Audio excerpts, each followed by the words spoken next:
Audio Jungle.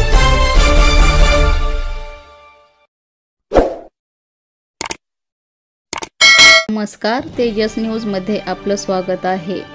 भरधाव असलेल्या दुचाकी वाहनाने दिलेल्या धडकेत वैराग येथील एका वृद्धाचा दुर्दैवी मृत्यू झाला आहे।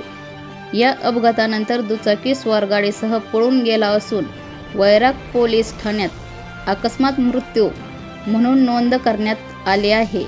या अपघातात दुर्दैवी मृत्युमुखी पडलेल्या इसमाचे नाव तानाजी दत्तात्रय जाधव, वय 70 वर्ष असून शनिवारी दुपारी 1:15च्या सुमारास हा अपघात झाला आहे। या घटनेची खबर बार्शी ग्रामीण रुग्णालयाचे वैद्यकीय अधिकारी डॉक्टर श्रेयस शिंदे यांनी दिली आहे।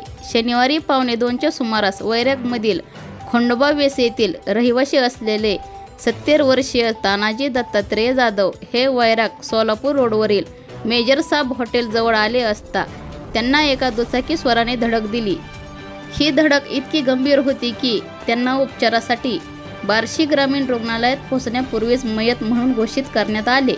वैरागच्या संतनाथ ओढ्यापासून अवघ्या 200 मीटर अंतरावर असलेल्या पहिल्या वळणावर अनेक अपघात यापूर्वीही झाले आहेत। हे वळण अत्यंत धोकादायक बनले आहे। या वळणाच्या पुढे असलेल्या धाराशिव तुळजापूर फाटाकडे वळताना देखील अपघात होत आहेत। त्यामुळे या ठिकाणी एखादा गतिरोधक व्हावा अशी मागणी वैराग नगरपंचायतीचे सभापती नागनाथ वाघ यांनी केली आहे।